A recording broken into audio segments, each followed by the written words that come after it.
I'm going to call the August 4th, 2015 meeting of the Town Council to order. Welcome, everyone. Welcome back from vacation.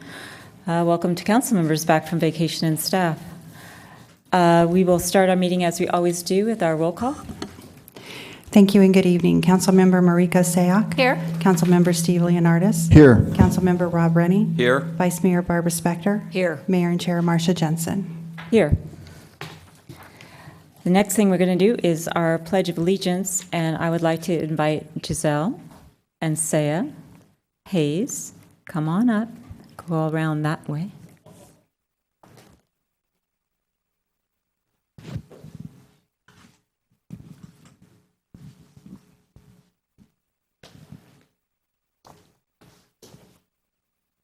Giselle and Saya are second graders at Alta Vista School in Los Gatos. They have agreed to come and share themselves with us and do the Pledge of Allegiance.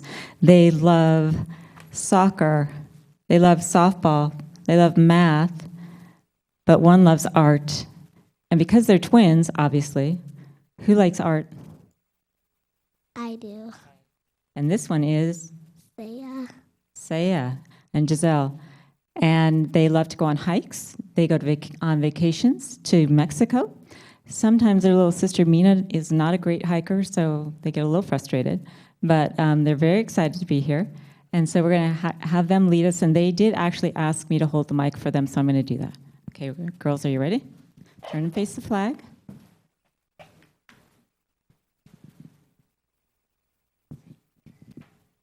I pledge allegiance to the flag of the United States of America and to the republic for which it stands, one nation, under God, indivisible, with liberty and justice for all. Okay, good job, Saya and Giselle.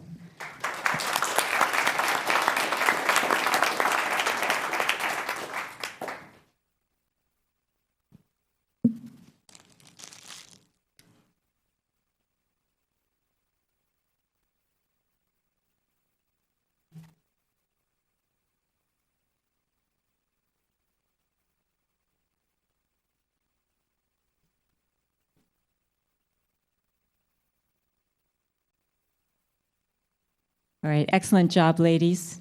And they've been advised not to eat their candy all at once and that their sister gets some.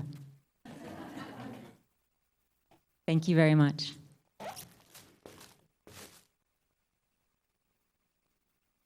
Next thing I'd like to do is invite Erica Goss up with Lauren Finkel. And Erica is going to tell us about the award that Lauren has received.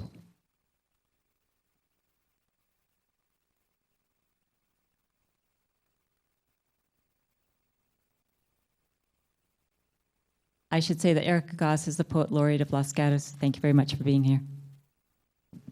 Thank you, Mary Jensen, and thank you to the Town Council and the Town of Los Gatos.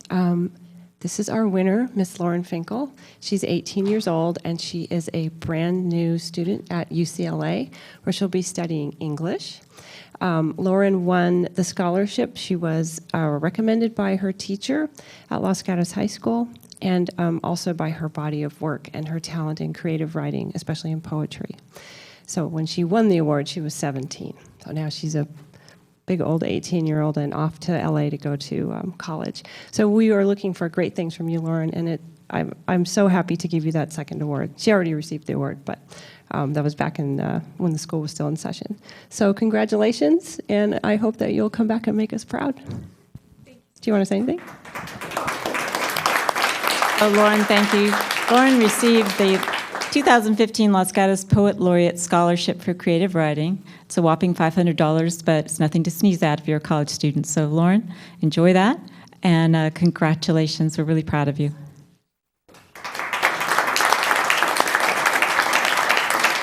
Okay. Lauren's not going to say anything, but I know her family's here, and they're very proud of her.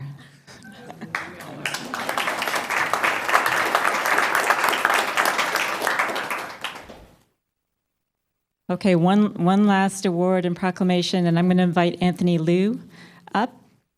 And Anthony is our representative liaison with PG&E, and he is getting a proclamation which is really a way to formally recognize an event that PG&E is doing that's really important that the town wants to publicize. So I'm going to let Anthony describe it. But first I'm going to give you the plaque, and then I'm going to let Anthony describe the important service that PG&E is doing for the month of August. Anthony. Thank you, Mayor Jensen. Everybody, my name is Anthony Lynn. I'm with PG&E's Government Relations. Thank you first off to the mayor and also the town council and also Matt Morley, city staff or town staff, for recognizing August 11th as Safe Digging Day. When we think of Safe Digging Day, what do we think of? Scratching your heads. 811, calling 811. So we're thinking of 811 when you dig, when you have weekend projects for putting in a tree, fences, mailboxes. Why is this important? Well, I can tell you that from January to August today, we have had 19 dig-ins within the De Anza division, which is 11 municipalities. Those are 11 dig-ins that are avoidable. What does a dig-in mean? It means that you've hit either a utility line, PG&E, gas or electric, AT&T, Comcast, city water, city sewers. And so what we're trying to do is bring awareness. And again, I appreciate the mayor for really recognizing the importance of calling 811. So what do we do before we dig? Call 811. Thank you. And thank you all for coming out today for 811 Safe Digging Day. Thank you, Anthony. And PG&E has a map of everything, so that's why you call, because they'll tell you where it's safe for you to dig. Yes. Thank you, Anthony. Thank you, Mayor.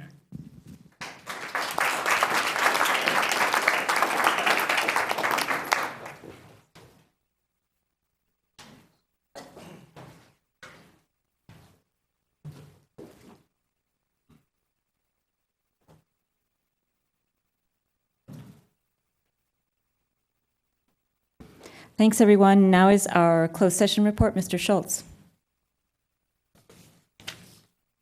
Yes, good evening. There was two different closed sessions that I want to report to. First, on July 28th, the council met for personnel matters. That was the appointment of the town manager. No action was taken that requires reporting under the Brown Act. The council also met before tonight's meeting to discuss real property negotiations. The property discussed is the property at 4 New York Avenue, which is also known as the venue. As to that property, no action was taken that requires reporting under the Brown Act. Thank you, Mr. Schultz. Now it's time for council matters. We normally report to the public who's at the meeting and the public who's watching us and to each other about any things that we've undertaken as representative for the town. In between meetings, we've been off for the entire month of July, so several of us have been busy, and this is our opportunity to tell you what we have been doing. Councilwoman Sayoc. Actually, I have nothing to report for this month. Councilman Leonardis. Thank you, Mayor Jensen. On behalf of Councilmember Sayoc, I attended the Santa Clara Valley Water District Board of Directors meeting. I did not attend as a director, but as a member of the public, because we had no alternates that day available as well. Among the items that were discussed by the Water District were the board's work plan, CEQA reform, and most importantly, El Nino. A lot of people that they mentioned were under the impression because El Nino might be coming, and they've heard in the media El Nino might be coming and might bring an abundance of rain, that they can ease up on their water conservation efforts at home. And that is certainly not the case. Continue to do the good work of conserving as much water as you can, El Nino or not. If I may, Mayor, make one other recommendation. We received some correspondence from a member of the public about suicides in Los Gatos being the highest in the whole valley. And some other communities, as well as our school districts, have adopted suicide prevention policies. I know our police department has training, and we do a lot of good work through the police department, but I do think this is a very important subject, and anything we can do to help in this area moving forward is something that I'm very interested in. So I would like to consider putting this on our agenda for discussion, the adoption of a suicide prevention policy at a future meeting. Thank you, Councilman Leonardis. We will consider that in our future agendas. I will report on some ceremonial things, which, for example, Councilwoman Sayoc didn't report on, although she was there, but many of us were there. The town 4th of July celebration, the Los Gatos Senior Picnic, the Chamber of Commerce dinner, the final leg relay for the Special Olympics, and those other ceremonial matters that happened during July that council people were present for.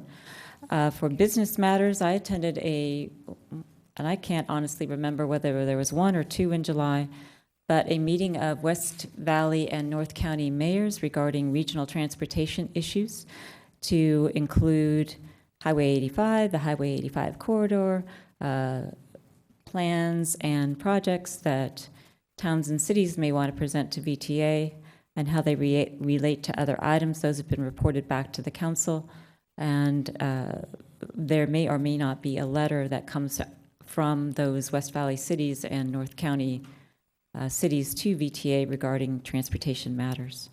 In addition, on I believe it was July 30th, the Policy Committee met. Vice Mayor Spector. Thank you, Madam Mayor. Good evening. Over the past month, as the mayor said, I was part of the Policy Committee meeting. I attended the Chamber of Commerce dinner, the town's 4th of July celebration, and maybe my favorite, participated in preschool story time at the library. Councilman Rennie. Thank you, Madam Mayor. I attended the chamber lunch at Testarossa last week, where they did ask me to give a summary of what was going on in town and field some questions. I also attended the chamber walk with Evan Lowe, which I believe you were at earlier. I arrived after you left, so it was a tag team effort on our parts there. And I also attended the Parks Commission meeting last night to listen to their work plan and what concerned citizens had to say about Bachman. Thank you. That reminds me, I did also have an opportunity to read to the preschoolers, and that was fantastic, and did meet with Assemblyman Lowe. I will add to my meeting with Assemblyman Lowe that I also brought up with him traffic and transportation issues in Los Gatos. Next we have Manager Matters. Mr. White is going to report to us, hopefully, among other things, on the results of our efforts to divert or mitigate cut-through traffic this past weekend. Mr. White.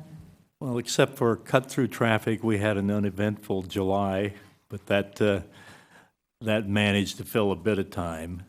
Based on input that we were receiving from individual council members, from community members, complaints that we had, we took some short-term actions, and they were as follows. We first started with some media contacts, and we had the cooperation of the mayor to be a lead in getting the message out regarding some possibilities for mitigating cut-through traffic and encouraging people to stay on the freeways, encouraging them still to utilize our downtown, but trying to discourage the traffic that manages to frequent through Almond Grove, as well as Santa Cruz Boulevard, Los Gatos Boulevard, to Main Street, et cetera, et cetera. We have had some particular efforts by Public Works and the police department, some of which are that we have been in contact with Caltrans, and Matt will comment briefly on that in a moment, as well as being in contact with Waze, the mobile app executives who have the application that allows people to see different routes where they can cut through and avoid freeway congestion. We have tried some enforcement strategies and some, as you will note, some sign messaging on some of the more congested routes and encouraged vehicles to return to the freeway.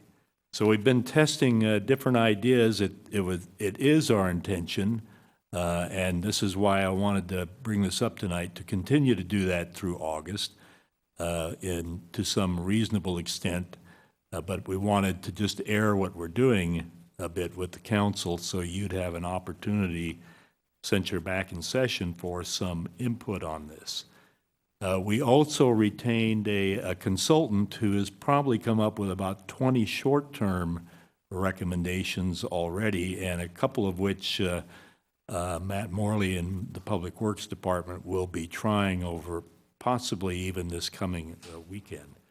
So we're out there testing ideas. This doesn't come without a price tag. We will probably be spending through some staff time, some signs we rented through the consultant that we've retained, some $20,000 to $30,000 throughout August, and most likely, if the council says it's okay, through the Labor Day weekend, because that's really what we're trying to gear to, is to find some solutions that would apply to the Labor Day weekend.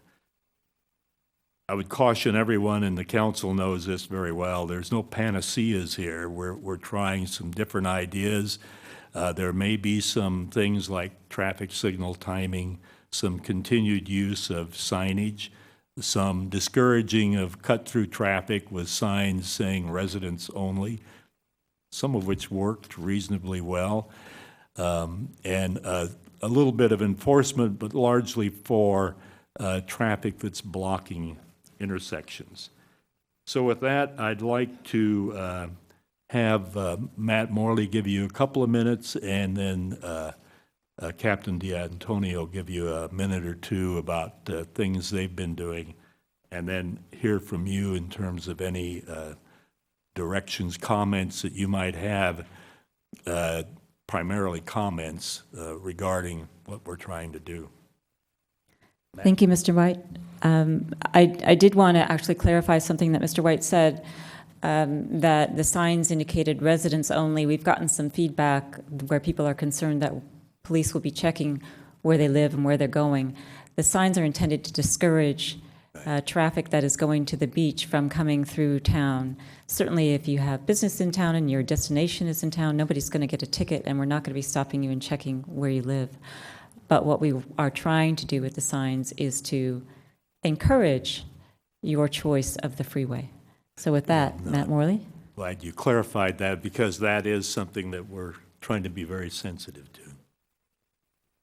Good evening. The town manager did a great job of highlighting some of the metrics we've put in place. A couple of other things that I'll add to it. We have added, with the help of our consultant, some cameras over the weekend where we were able to record what was happening at some key intersections and do some subsequent vehicle counts. So that's all work that will help educate us in the future as we're looking towards the mid and long-term solutions. We also have our tube counters out. All the tube counters that we own are out in the field collecting data on where traffic is going. We had those out. We've had those out for nearly a week now. That'll give us a good snapshot of data during the week and on the weekend, so we're able to see what the changes in traffic patterns are and react accordingly. Our consultant was in the field this last weekend doing observations and looking at every intersection he could get to. He used a bike as his best means of transportation, so wasn't adding to the problem. And Parks and Public Works staff was out as well doing the same observations. Some of the key observations that we noticed, that in spite of our signage, there were still some cut-through traffic, especially on Tate and Massal as they queued up at Main Street to get onto the freeway on South Santa Cruz. Probably 400 feet deep on Tate and a couple hundred feet deep on Massal before they were able to get to that intersection. Santa Cruz was obviously significantly backed up, as it typically is, and Main Street down to University and around past the Civic Center here was very congested. Eliminating cut-through traffic is a monumental challenge for us. I think we're focused on the initial efforts at managing and minimizing the impact, so those don't provide us the long-term solutions that we need. Our midterm efforts will target managing cut-through, making it less impactful. And our long-term work will focus on reducing trips. In that vein, we have been in contact with Caltrans and have a meeting tomorrow with Caltrans and VTA to talk about solutions on managing the flow of traffic into town. That's the long-term solution. And again, it is a challenging area to talk to in terms of restricting flow off of freeways. I also have a meeting this Friday, a phone conference with an executive from Waze to talk about options for partnering with Waze at solutions there. I've taken exactly that stance, a partnership stance at this point, so that we can look for solutions together that would help to minimize the impact that waste has on directing traffic through town. The steps that we've put in place now are exploratory in nature. We're looking to see what those impacts are, and we'll modify those. We've already made modifications today from sign placements from last weekend, making some adjustments. Our traffic consultant has provided some input, and we're making those modifications as well. So we'll watch and observe how those changes affect the traffic flow over the coming weekend, and that will help to educate us further on additional adjustments and hopefully into our mid and long-term plans. And that's the end of my report, and I think Captain D'Antonio has some input from the police department. Thank you. I'd agree with Director Morley. It is a challenging problem, and it's one that we really believe we're going to need to work together on. Police department is collaborating with Public Works. We actually sent some additional resources out over the weekend, along with command staff, to really see the issues for ourselves and to try to look at see if we could identify problem areas where we could make some impacts. We actually had motor officers out doing traffic enforcement, and we really focused in the downtown area and in Almond Grove, and a lot of those cut-through streets. We did write several citations, and the majority of those are for gridlock or blocking an intersection. We believe that the enforcement efforts are primarily for public safety and to try to make sure that we do have the roadways as clear as possible. Having said that, even with the enforcement portion of it, we're monitoring that as well, because some of the concern is that just having a uniformed officer out there when we do make a traffic stop, we tend to sometimes slow traffic even more. There's actually we had made a stop, Lieutenant and Tata and I, and we just, as normal, you just get a lot of looky-loos and people slowing down even more, almost stopping to see what's going on. So we're going to continue to evaluate what the police department can do. We're going to continue to work with Parks and Public Works. We'll be out there again this weekend, looking at areas where we can conduct those enforcement stops to try to alleviate or at least mitigate some of the traffic issues and concerns and complaints that we have been receiving. And again, with that long-term goal of the next few weekends in August, to see if we can really come up with a workable plan for that Labor Day weekend, because we believe that's when we're going to be really challenged. So we will, in conclusion, we will continue to give you weekly updates in writing and at the through the council meetings, with the intention of bringing in a more comprehensive report on September 1st with proposed actions if we have some for the Labor Day weekend, which I'm sure we will. That's all we have.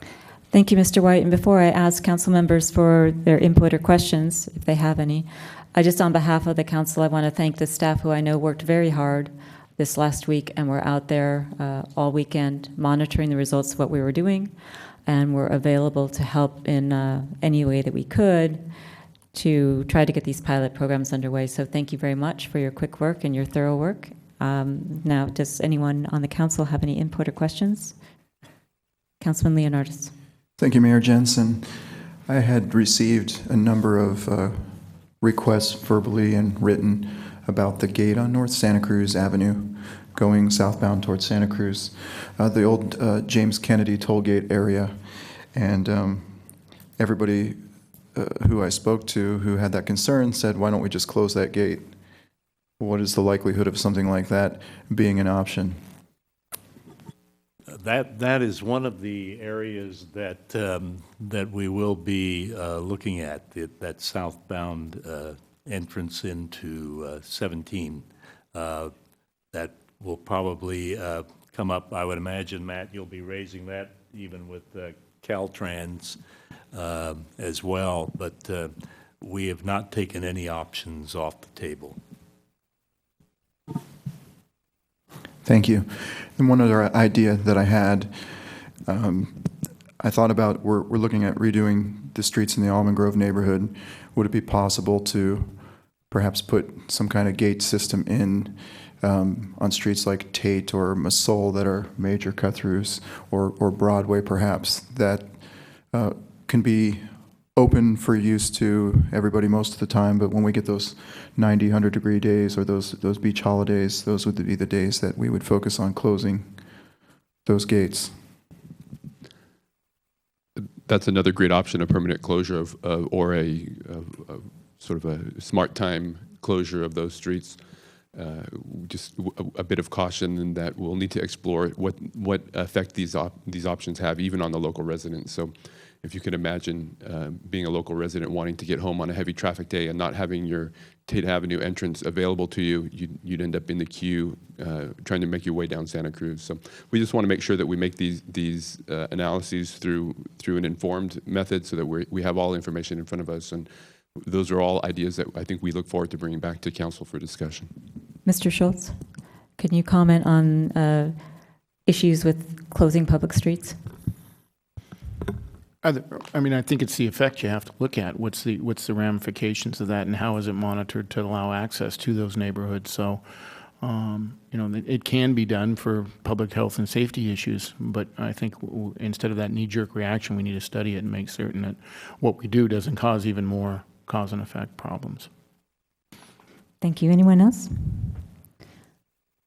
Councilwoman Sayak. Thank you.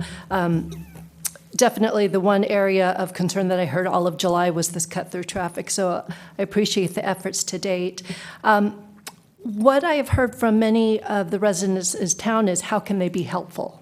And so obviously we're welcome to all ideas. Is there a directed person or email that they should submit any and all ideas to so that those would be part of your consideration? The best email address is ppw@losgatosca.gov. That will get to Parks and Public Works and allow us to cycle it right through into our tracking process. Okay, thank you very much again. Was there anything else that you wanted or needed to report on, Mr. White? All right, we're going to move to the main portion of our agenda. I failed to ask those of you in the audience to silence your electronic devices. If you haven't done so already, I'd ask that you do that. The next block, if you will, of items on our agenda is our consent calendar, and I'm just going to read right off our policy what the consent calendar is. Items on the council agenda that are considered to be of a routine and non-controversial nature are placed on the consent calendar. Typical items include meeting minutes, final reading and adoption of ordinances, resolutions approving agreements, awards of contracts, status, staff reports, and things of that nature. That said, anyone on the council or anyone in the public may pull any item that is on our consent calendar. I have 1 through 8 that are now listed on our consent calendar. Anyone on the council wish to pull one of those items? And if you do pull it, it will simply be heard in the normal course on our regular agenda. So you know, in the council, anyone in the audience wish to pull any item from our consent calendar? Okay, seeing no one, do I have a motion on the consent calendar? Councilman Leonardis? Thank you, Mayor Jensen. I move to approve the consent calendar items 1 through 8 with the applicable desk items. And I would like to note that I will be voting yes on items 1, 3, 6, and 8, and no on the other items. 1, 3, 6, and 8. All right, duly noted. Okay, is there a second? I'll second. Seconded by Councilman Rennie. Before I call the question, does anyone else have any limitations on their vote? Vice Mayor Spector? I'll be supporting the motion with the exception of agenda item 2, North 40, where I'll be registering a no vote. Okay, anyone else want to put any limitations? Seeing none, all in favor? Aye. Aye. Oppositions as noted for the record, please. We'll then move on to verbal communications. Verbal communications is a time in the agenda where members of the public may address the council on things that are not on the agenda. So if you are here to speak about something that is regularly on our calendar, You will do so and fill out a card and indicate that you want to talk about that matter in particular. If you have something that's more of a general nature or is not on our agenda tonight, you have 3 minutes to talk to us about that particular item. So Todd Opry, come on up.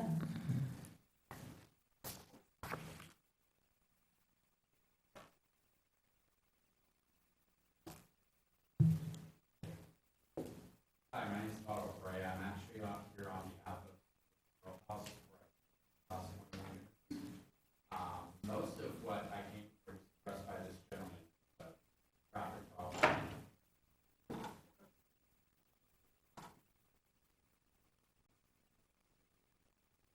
There we go. Oh, yeah. With the traffic problems in the flow through, I do appreciate you addressing that. That's been obviously anybody who's a merchant here knows how frustrating it is that customers, clientele cannot get to your place of business. One of the quick things I just wanted to go over too is there any plans on expanding parking? One of the biggest things is parking problems, especially when you get to the Sunday nights and Wednesday nights when there's music in the park. It doesn't seem like it's very regulated as far as who's allowed to park where. It's very frustrating for the business only because literally we lose probably about a half a dozen reservations on both those nights where people will circle around the block and just cannot find parking due to this issue. So I'm wondering if there's anything regarding that. And I actually heard a rumor that there's something called parklets that are going to be opened up that might actually take away parking from Main Street for parallel parking. So I was a little bit curious about that, if other restaurants are going to be expanding into actual slots on Main Street, or if that's just rumor and rumor only. And one last real quick thing is I'm wondering if we can actually have signage in our windows, because we had been told in the past that we can't have signage or sandwich boards outside the establishment. However, if you go down Santa Cruz Avenue, you'll notice that there is neon signs and signage and also sandwich boards on almost every other store. So that was just what I had today. And like I said, most of it was addressed by this gentleman over here, who you were very clarified with that matter. So thank you. So Mr. Opry, let me just respond and tell you that you may be interested in item 12 on our agenda tonight, which is a report from our Parking and Infrastructure Subcommittee, Ad Hoc Committee. And with respect to parklets, we did get a request from a business owner on Main Street who was interested. The council is going to discuss that idea along with many, many others as part of our discussion of strategic goals at our August 18th meeting. Thank you. Sarah Walker, I have 2 cards stapled together from Ms. Walker, but you get 3 minutes. Good evening. I'm Sarah Walker. I'm a 36-year resident of Los Gatos. I'm also an occupational therapist, and I thought you might want to know I have a human factors engineering background. When we last met in June, I showed this picture of what Bachman Park looked like at that time. And you can see not only the dryness, but there's a lot of mounds. Those are all gopher holes. We did get great improvement in the water, but unfortunately, the sprinklers don't cover out to the dry area. So if you put a cup out there, there's 0 water still. So I told the park department, they're working on it. Hopefully they're going to adjust the sprinklers. This is what the turf looked like in the area in June. And this is what the turf looks like now, along with the gopher holes. The gopher holes are a serious trip and fall hazard, and we really need to take action. So not only did we talk about this at park meeting last night, but a gentleman who came to talk about it, who walks the park every day, tripped and fell in the park over a rock in Town Plaza. So I really want you to take this really seriously. And I know they're going to up the gopher maintenance contract, but maybe we need to put some signage out. This is a big trip and fall hazard. And I think that we should appreciate this. We've had 2 neighbors break legs, and I think we need to do something about it quickly. In addition, residents as a whole still feel a hard time coordinating with the town and the town council. Specifically, I worked with the Park Commission after the last meeting June 17th, trying to find out when the next Park Commission meeting would be. I talked to Matt Morley on the phone. He didn't know the date. He emailed me back, but gave me a date and a time and no location. And I emailed back. Apparently, maybe he didn't get it. Made several phone calls. It took me till the week before the Park Commission meeting to get the location, which was really very late to get the word out to our residents. A few residents did try to get there. So the only residents that were at the Park Commission were people from Bachman Park. At this point, we still don't know anything much about the plans for the park. I know because I dug it up on the web. This needs to be published in the newspaper. It needs to be sent out to residents. I don't think it should wait to October, which is what Matt wants to do. I think we need to get out whatever the rough plan is now so people have time to reflect, and I think we need a meeting in the park before October. Thank you. Thank you.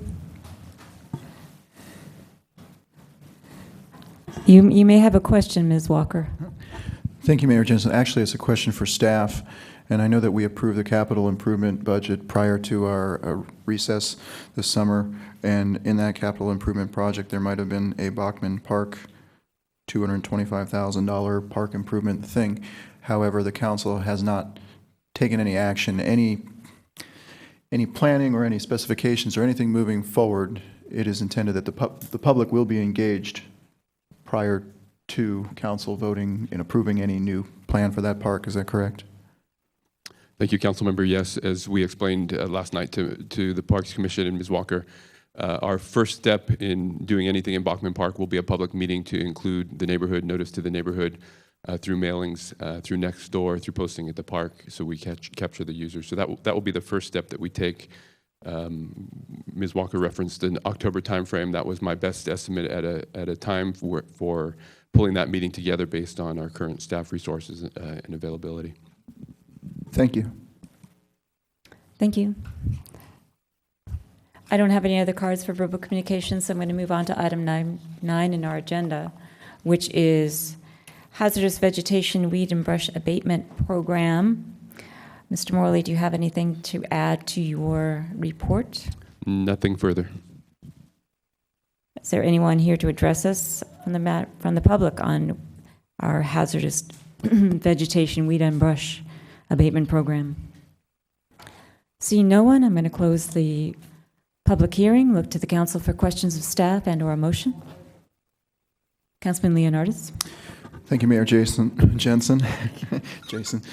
Mayor Jensen. I move to consider the weed abatement assessment report from the County Office of Agricultural Commissions for 2015 weed abatement program as noted in attachment 15 and adopt the resolution approving the report and assessment of hazardous vegetation abatement charges in attachment 2. Okay, thank you. I have a motion on the floor. Is there a second? I'll second it. Councilwoman Sayoc seconds. Any discussion on the motion? Call the question. All in favor? Aye. Aye. Passes unanimously.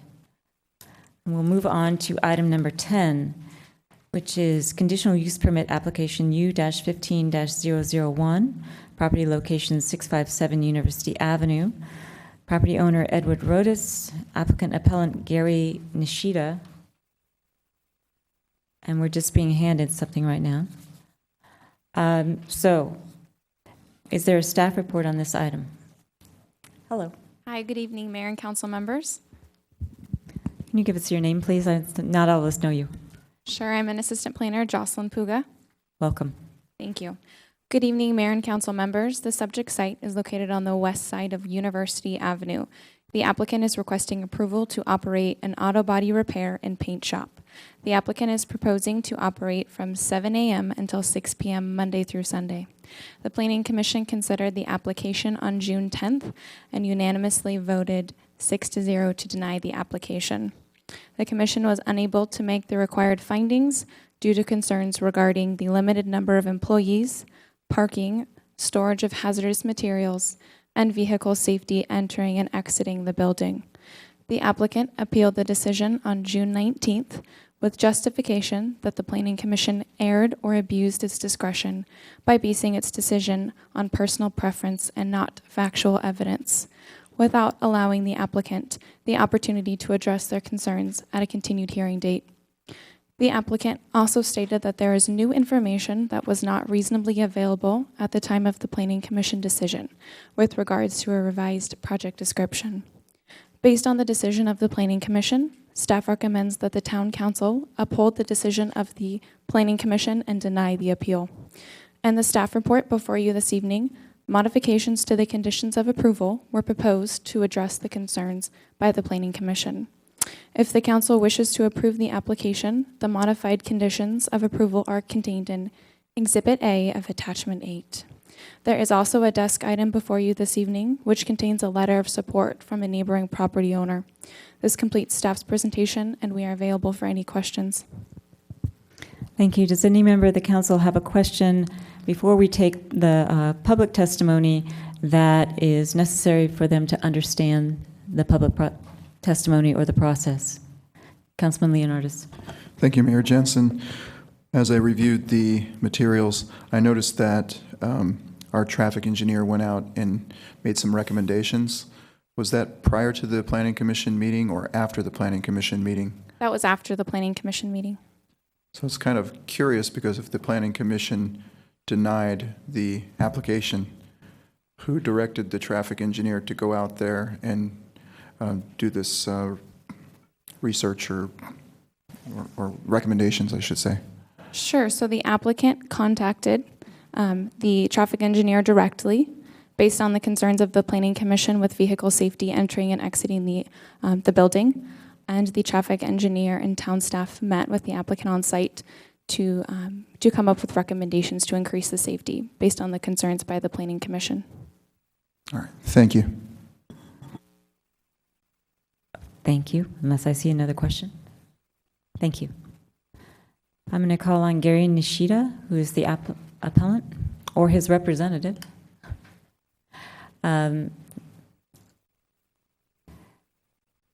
You would normally have 10 minutes for an appeal, but there aren't. I've got 2 cards, and I think both of them are from you. So let's start with 5 minutes and see where we go. Okay, fine. And give us your name, please. Beg your pardon? Give us your name, please. You bet. Honorable Mayor Jensen and City Council members, esteemed staff, and learned counsel, good evening. My name is Bruce Titchenen. I am the attorney for the applicant and appellant, Gary Nishida, who hopes to be doing business as By City Paint and Auto Body here in your town.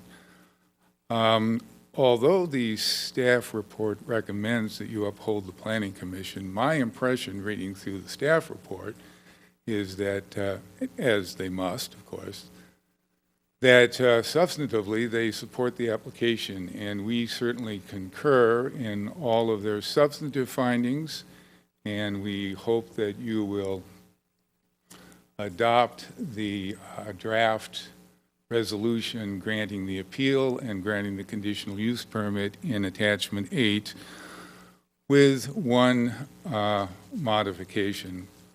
We don't believe that it really is appropriate for you to call for a one-year review of this conditional use permit if you are not calling for those on a regular basis, because there really is nothing extraordinary about this application.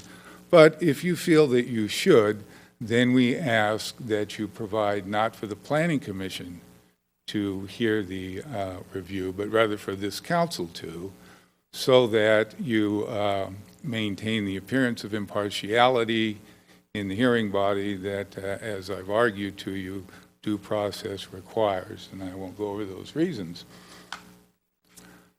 Let me, if I may, read a letter from Joshua Weeks.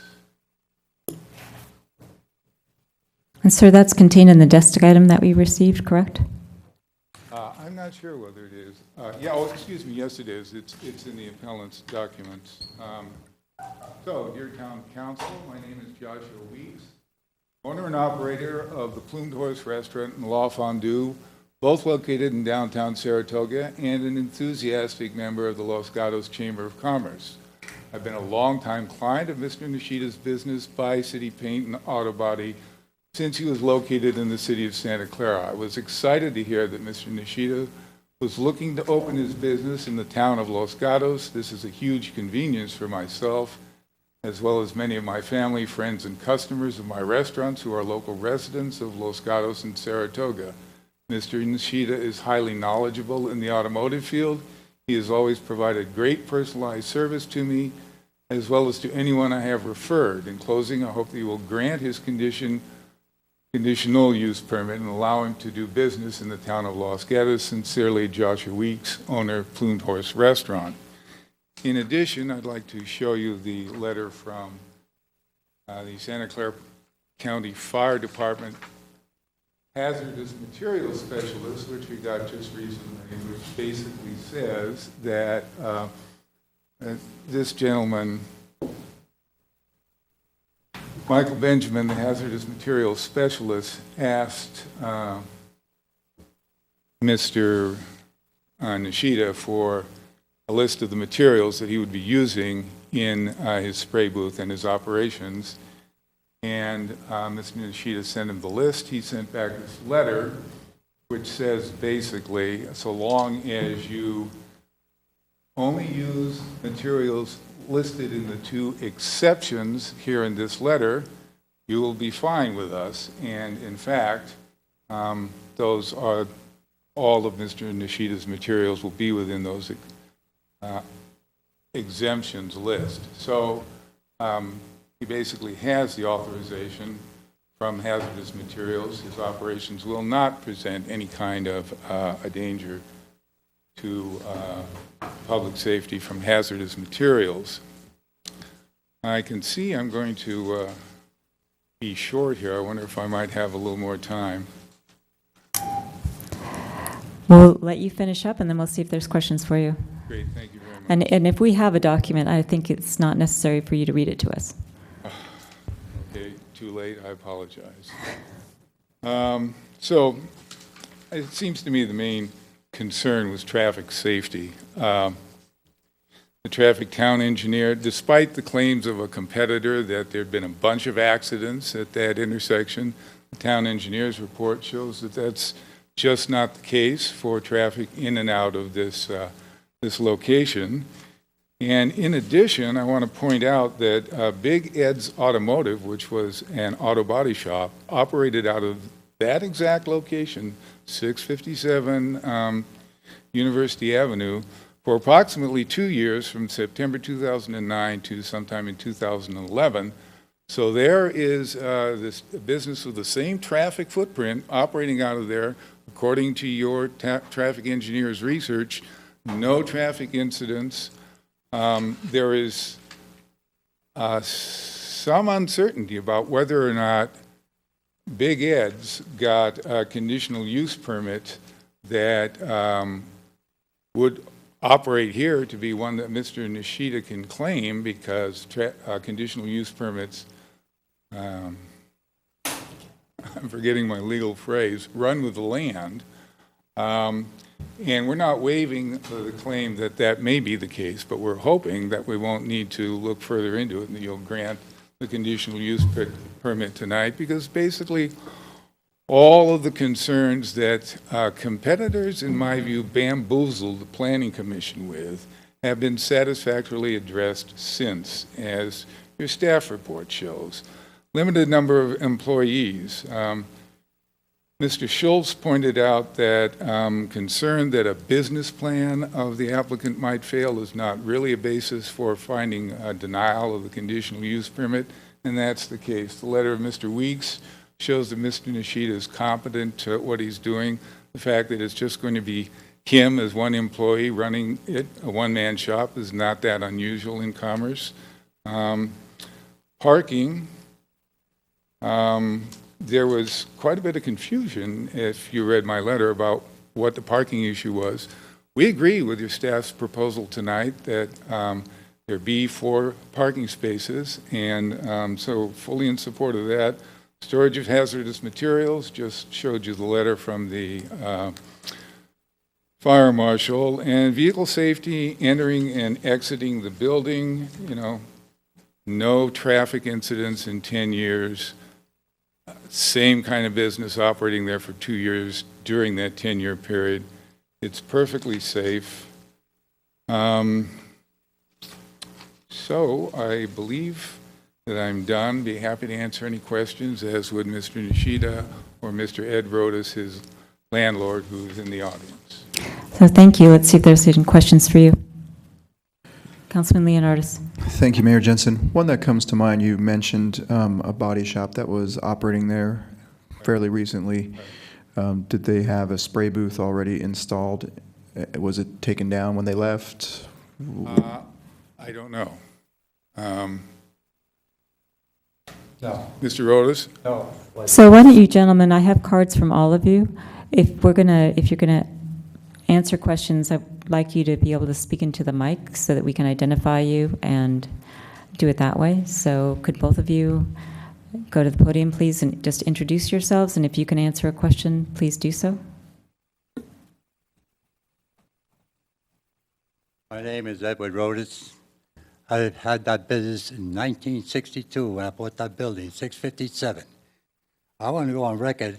I built that corner up, including the 663 building, which I built in 1974. So I've been there a long time.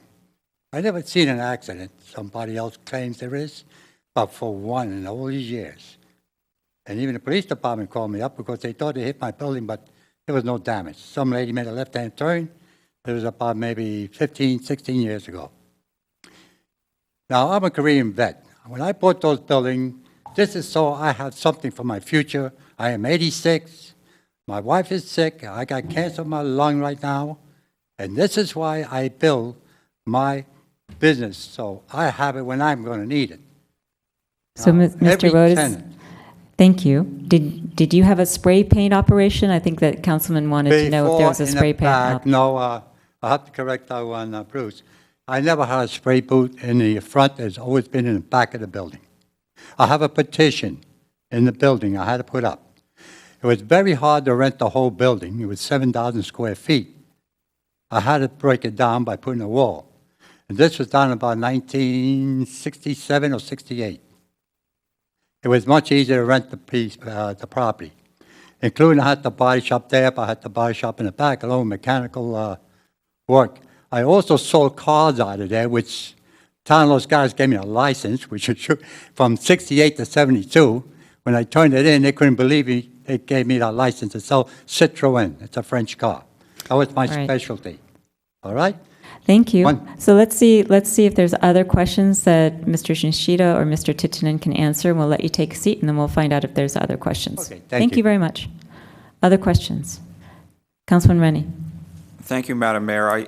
I'd like to maybe go to the question of the cars exiting, and whether you think there's enough space, or I think this is probably for Mr. Nishida, whether explain to me how there's going to be enough space for the cars to be able to turn around and exit forward. I think that was one of the things the Planning Commission was concerned about. Right, that was one of the concerns, but there is enough space to make a 360-degree turn with most passenger vehicles.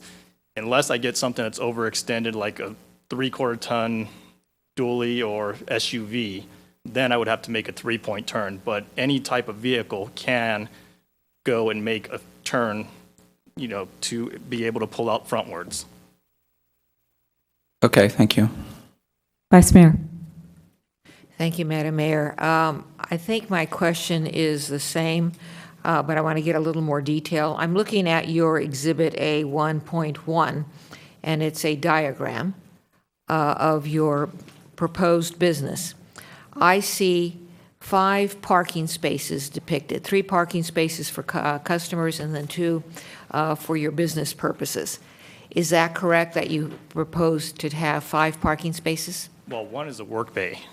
Okay. So then the other 4 would be, 2 are for the work bay that are required, and then 1 is for employees, and the other one was just an additional space that we had that was available for parking, whether it be for an employee, a customer vehicle.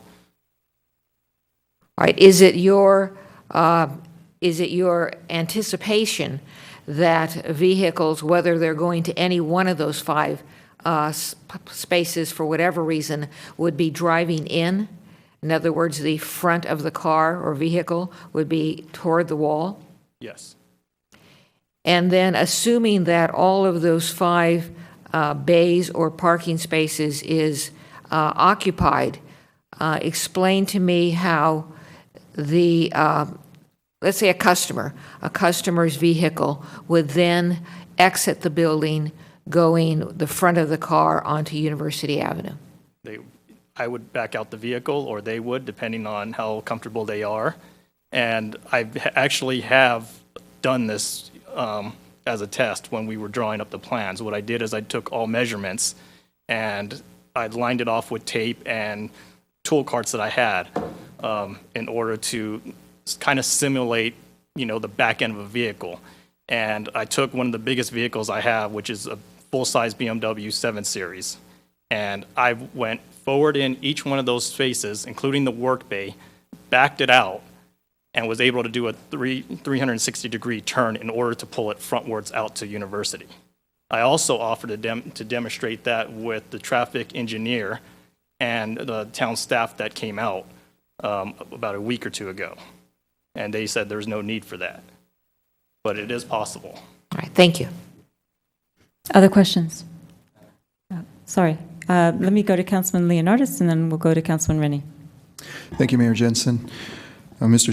Nishida, when I look at your diagram, I don't see any kind of repair equipment like frame machines or lifts or anything like that being part of your operation. I'm wondering where the spray booth would be located.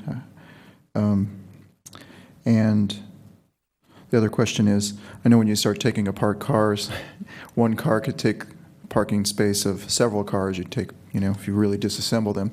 So I'm just curious if this site is large enough for your operation.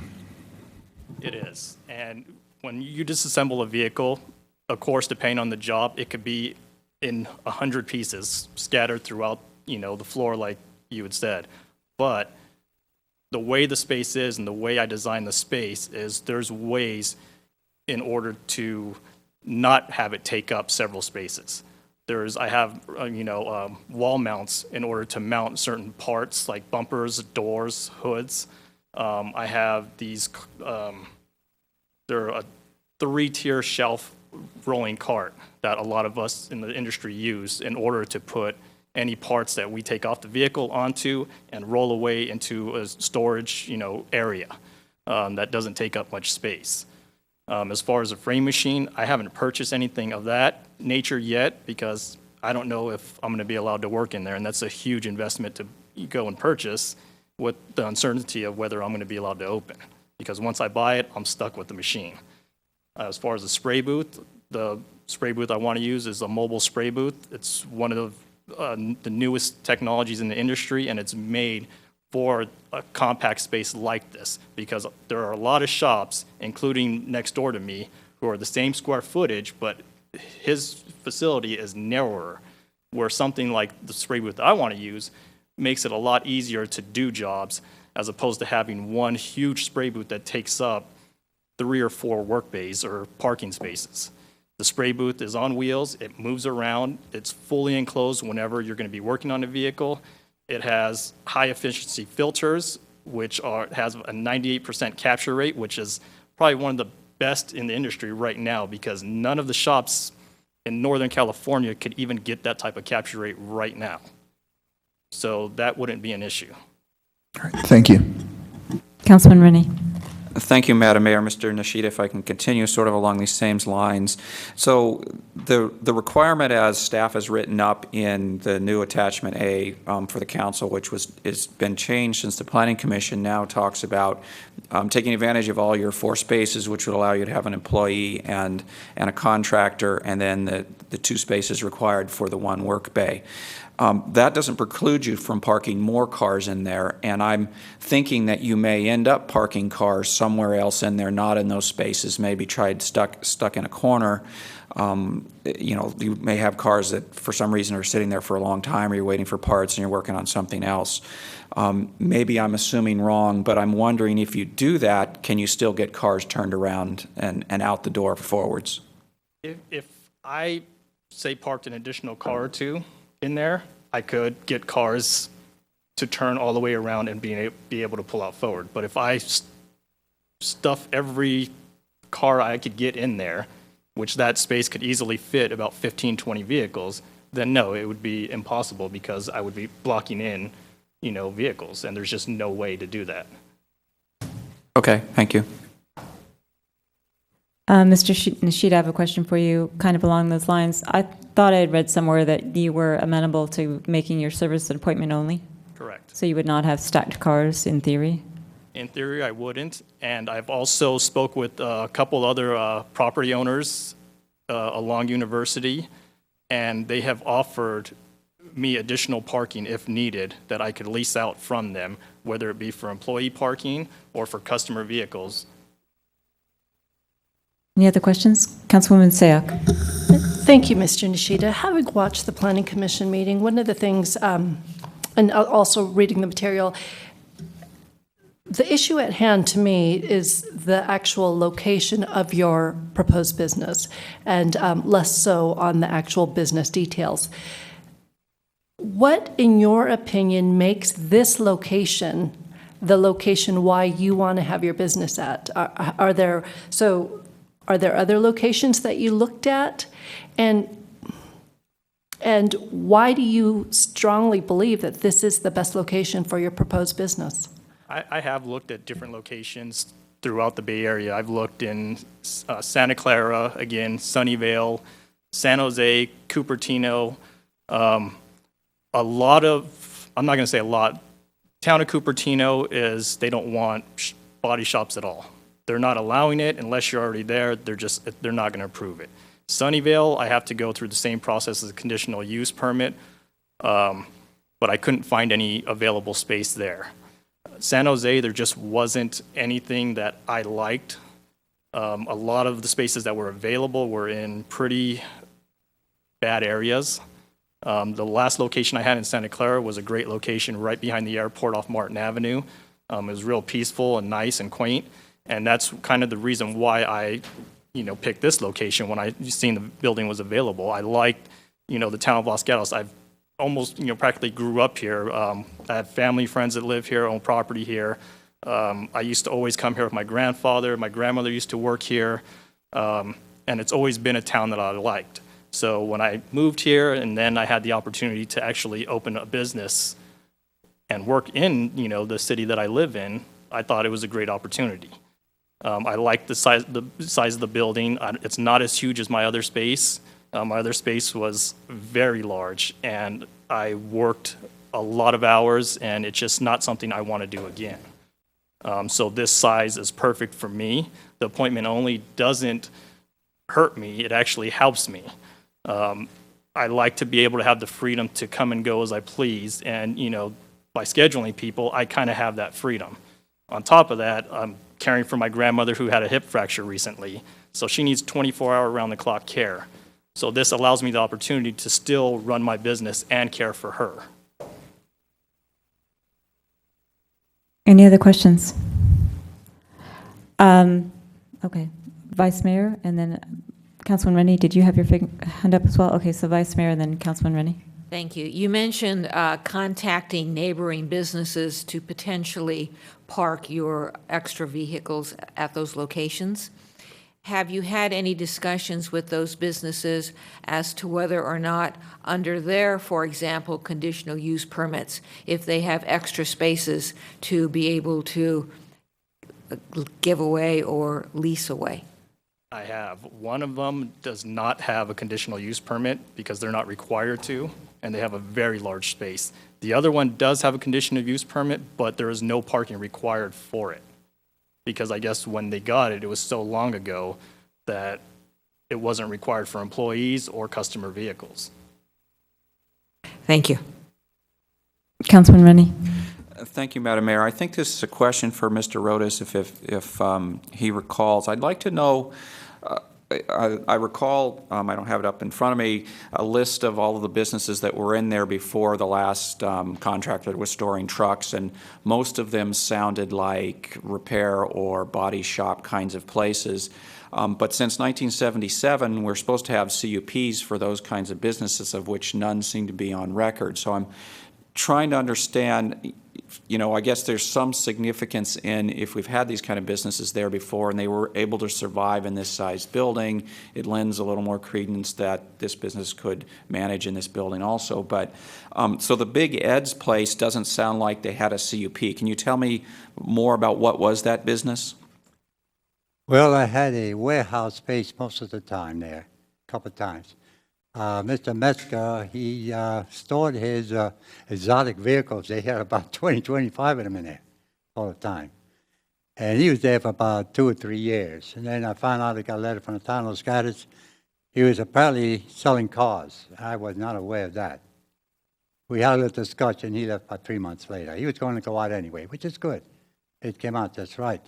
Then I had another warehouse space, rented to a man named Joe Cellular. He had some stuff from Italy, from his grandfather, grandmother back there, I don't know. And they stored things in there. And then I've had Mr. Pfaff, that's the one I believe, Templar. He was involved with the Templar gun shop there. He had his own construction business. And he had a lot of stuff, tree box, wood, lumber, whatever, stored in there. He only lasted 1.5 years. If you know what happened with Templar and his previous partners, that's another story. So you had to get out of there. How to let him go. Big Ed was there approximately exactly 2 years, no problem. And in and out. And I have my business there for a long time too, in and out, no problem. No one ever had an accident leaving that building, going in or out. Can't even call anybody had one. If someone knows something I don't know, but I never heard of one. So it sounds like most of the businesses were warehouse businesses where there may not have been much traffic going in and out then? That would be, I'd say, from the period of 2009. Before then, I had a rose collection in there. That was not a problem there with her, because she used to park on the sidewalk. She didn't want to park inside the building, but she had that building loaded up with merchandise. Outside that there, she didn't last there too long. I couldn't put up with that. I told everybody when I rented them, I don't want to hear anything about cars being parked somewhere or coming back at me, because I ain't going to live with it, because I had enough. When I did my thing there, I had no problems parking cars. I had as many, 14, 15 cars in that building. Never out in the street, always in that building. But it was mechanical. Body work I did in the back. That was another issue there. And when I moved from the front to the back, I did some body work in the front too. Then I built that building in 663. I moved everything over to that building there and rented out the one on 657 for other business, mechanics. Oh my God, I got all the records you want. I didn't just bring them with me. Answer your question, Councilman Rooney? Good enough, thank you. Thank you, Mr. Rodas. Oh, you're welcome. Other questions? Okay, I don't have, just a second. I don't have any other card about this except for Mr. Nishida, Mr. Rodas, and Mr. Tittinen, the lawyer. Does anyone in the audience want to speak about 657 University? All right, Mr. Tittinen, I'm going to let you wrap up for about a minute. Okay, thank you very much. Councilmember Leonardis, as I recall your question, it was concerning the spray booth, new technology. Condition 10 of the suggested conditions is to, prior to issuance of business license, permits will be obtained from the Hazardous Materials Compliance Division of Santa Clara County Fire Department and the Bay Area Air Quality Management District for a portable spray booth. I would hope that those requirements, if they got the license, would be enough to satisfy your concern. So I appreciate the conscientiousness, even the skepticism in the council's question. It moves me to say, why not give this young man a chance, subject to a condition that you review the use permit in a year, see how it has worked out. I haven't heard anything at all that makes me think that you shouldn't give him that chance. Thank you. Any wrap-up questions? Okay, I'm going to close the public hearing and then see if there's questions for staff. Does anyone have a question for staff? Councilwoman Sayak. I just wanted to ask staff the process of how these one-year conditional permits work. Would it would a CUP be issued, and then after a year, we do a review, and then we would have to take the steps to revoke it?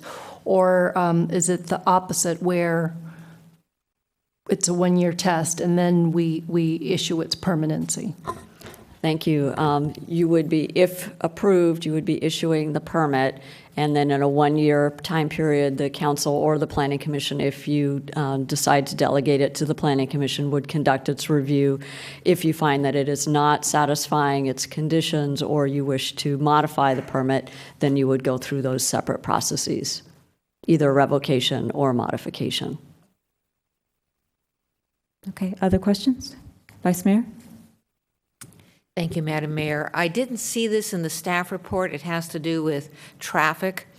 And if you are at the northernmost portion of the door that goes into the facility, if I were going to guesstimate, you're about 12, 14 feet from the Blossom Hill intersection. And so has staff done an analysis of the speed at which vehicles come around that corner from Blossom Hill going south on to University? Because it's not a very long distance. Thank you. Lisa Peterson, Town Engineer. We did have our traffic engineer, Jesse Pooh. He reviewed the site. He said the entrance is actually approximately about 40 feet from the Blossom Hill intersection. He did review 10 years of data on accidents and found no accident history there and no reason for concern as far as safety issues. And regarding an actual study that was done by staff in relation to this application or previous issues out there, I'm not aware of one. Thank you. Any other questions for staff? Councilman Rennie. Thank you, Madam Mayor. So in reading the 78 pages of Planning Commission testimony, there was a little bit of he said, she said between the other competitors on the block and whether this paint booth it was real or not.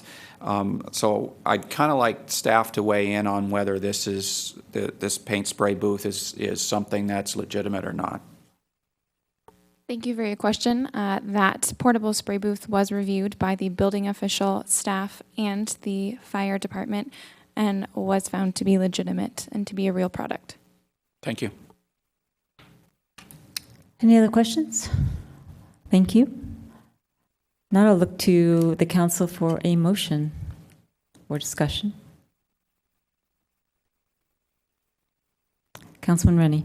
I'll start off, I guess. So like I said, I did read the 78 pages of the Planning Commission meeting. There was, I think, a lot of difficulty for the planning commissioners to get the correct information. It seemed a little bit like Abbott and Costello, who's on first, what's on second. And I think in the end, they may have been a little bit tired and frustrated over that. I think what probably should have happened is they should have had a continuance and sent it to staff to work with the applicant to work out some of the issues that they still couldn't quite get the answers to. What I observe now from the material that staff generated, the new attachment A, I think they have gone and addressed all of those issues. Even though staff recommends a denial, it looks to me like all the issues have been addressed. You know, some of the things that the Planning Commission worried about, few of them were not things that really they should have worried about. The hazmat is really the fire department's decision. Whether a single employee was adequate or not for the business is, we shouldn't be making decisions on people's business model, business plan. And whether there's too much competition on the street, I didn't think that's a legitimate reason also. Some of the things that were more important were certainly the safety and the cars coming in and out of there and its closeness to the corner.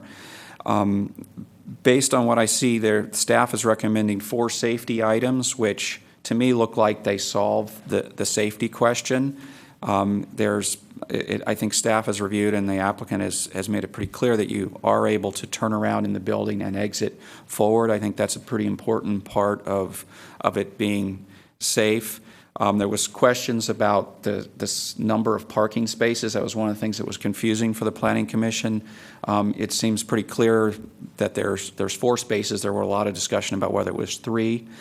And there was discussion of whether where would the contractor park with the 4 spaces. I think that's all cleared up. So, I'm of a mind that we should grant the appeal. And I can stop here. Or I Do you can make want a to motion out of convert it. your comments to a motion then? Okay. And we'll see if there's a second. Okay, I will do that. So I would like to grant the appeal with the conditions in Attachment A with one small change in Attachment A. There is wording that says, if I can get this out of the way here. So there's a wording that says on access that the front coiling door along University Avenue shall remain open during approved business hours. I'd like to have the approved struck, so it just says business hours, because to me, approved business hours means from 7 a.m. to 6 p.m., 7 days a week. So that's 77 hours the single employee has to keep the door open. So I think it should read without the approved, meaning when he's actually in business and his business is open. Thank you. Okay, let me make sure that you're referring to, your motion is to grant the appeal, adopt the resolution that is Attachment 8, and include Exhibit A. That's what you're referring to, Exhibit A to Attachment 8, the conditions? That's correct, with the correct? with the one word struck on the section of access. Okay, so let me see if there's a second for that. Okay, so I'll second it. So we have a motion on the floor and a second. Any discussion or questions on the motion? Vice Mayor? Thank you, Madam Mayor. Question of staff. Does Exhibit A, the conditions of approval, encompass all of the, all of the conditions proposed in staff's report to the council? It does. All right. And does it encompass appointment only? It does. And does it encompass the CUP review? By CUP review? Yes. So the CUP review is condition number 8. It states the Planning Commission shall be the review body. If you choose, the Town Council will be the review body. Thank you. Okay, other questions or discussion on the motion? Councilwoman Sayoc. Question of staff as well, if I may. Condition approval number 8. I've seen these reviews of CUPs occur anywhere from 6 months to a year. In staff's opinion, what are the benefits of 1 year versus 6 months? The 1 year was just an expansive time for him to gain a business, gain, what's a good word, pardon me, gain customers. Maybe we hear reach out from the community. We're able to communicate with the business owners on University Avenue, review the parking. If you choose to reduce that to 6 months, you may do so. Thank you. Other questions or discussion? Councilman Rennie. I wanted to add one thing. In my rambling motion, I may not have made it clear the finding that we need to make, whether it was error or new information, and I think it's new information. Staff did a lot of work with and created new information, just to make that clear. And I think that's actually contained in the resolution that's Exhibit 8. Is that correct? That finding that the granting of the appeal would be based on new information? One or more Actually, of the it is. findings. It's actually contained in the resolution that's Exhibit 8. It's the fourth whereas on page 1. Other questions or discussion on the motion? Okay, there's a motion on the floor. It's been made by Councilman Rennie, seconded by the mayor. All in favor? Aye. Okay. Opposed? Passes unanimously. Thank you, gentlemen. Next item on our agenda is item number 11, which is the introduction and first reading of an ordinance amending the code of the Town of Los Gatos, Section 2.30.285, regarding the removal process of the town manager from office. Mr. Schultz, do you have a report? Very briefly, this is an introduction and first reading of an ordinance to change our municipal code from regarding the removal of office for the town manager. Currently, it requires an affirmative vote of 4/5 of the town council. That ordinance was established in 1968, and it really needs to be updated to allow for the majority of council for the removal of the town manager. I did research on it, and basically back in 68, there was probably many more towns that had that requirement, but over the years it's been changed. As my staff report states, it's even a recommendation from the mayor's, I'm sorry, not the mayor, but the Managers Association, the City and County Management Association. Model Ordinances has a majority. One of the reasons during my research I found, and I reached out to city attorneys to find out which ones had it, is a lot of them felt that the 4/5 requirement was in violation of the government code, which requires the town manager to serve at the pleasure of the council, and that by having 4/5 vote and not a majority, they really weren't serving at the pleasure of a majority of the council. So that's why a lot of them over the years have changed it.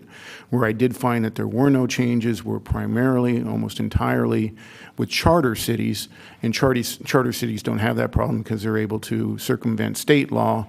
But then the other item was for charter cities that wanted to make that change, because it's in their charter, they have to go to the vote of the people to change that, and they just have never gotten around to it. So I think it's good practice. It's certainly the majority of towns and cities in California, and so we're recommending that change. I didn't find any other South Bay cities or towns that had it.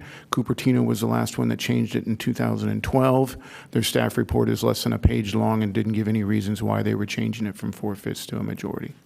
And with that, I'll answer any questions or entertain a motion. Thank you. Are there questions for Mr. Schultz?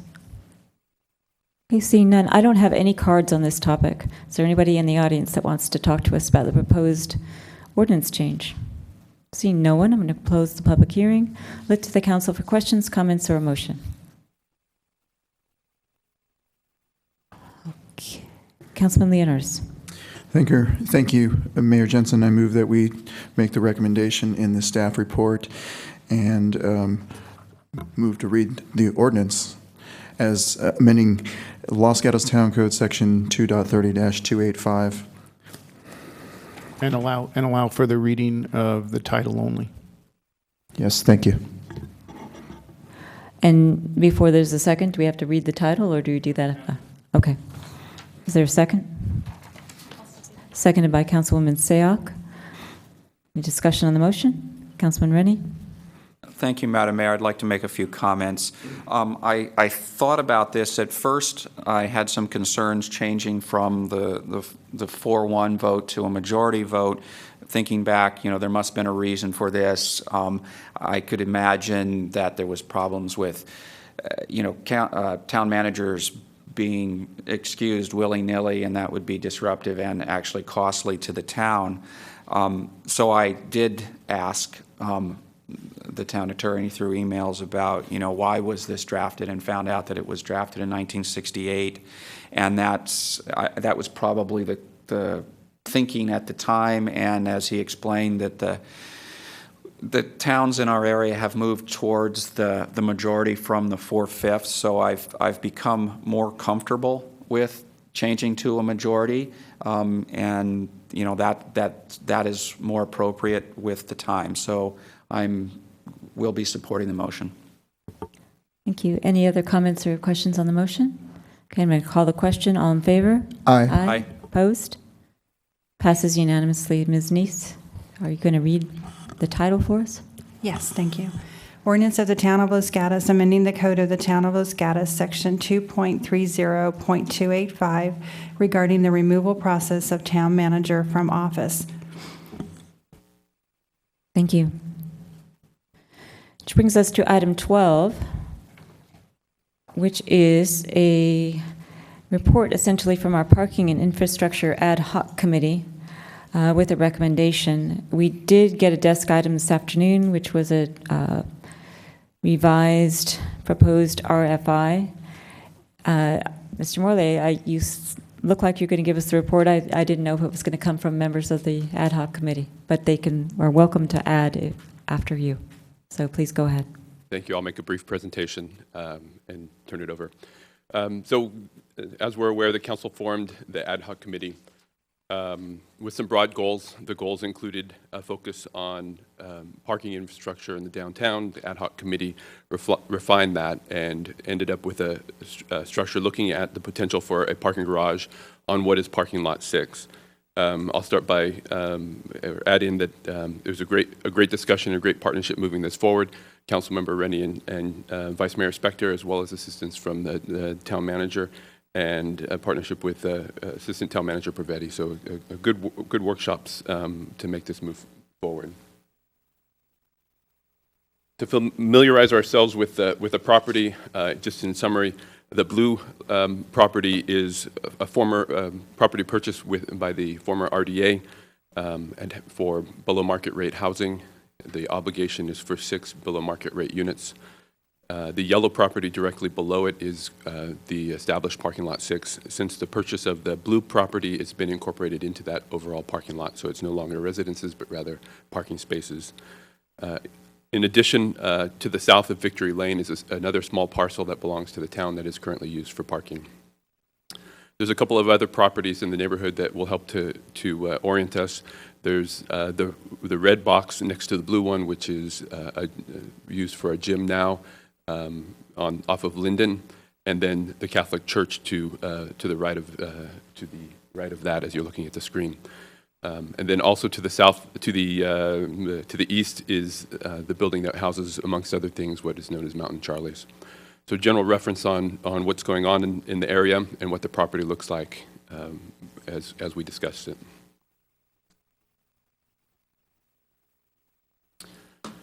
It may be helpful to understand the approach that the ad hoc committee and staff took in bringing this forward.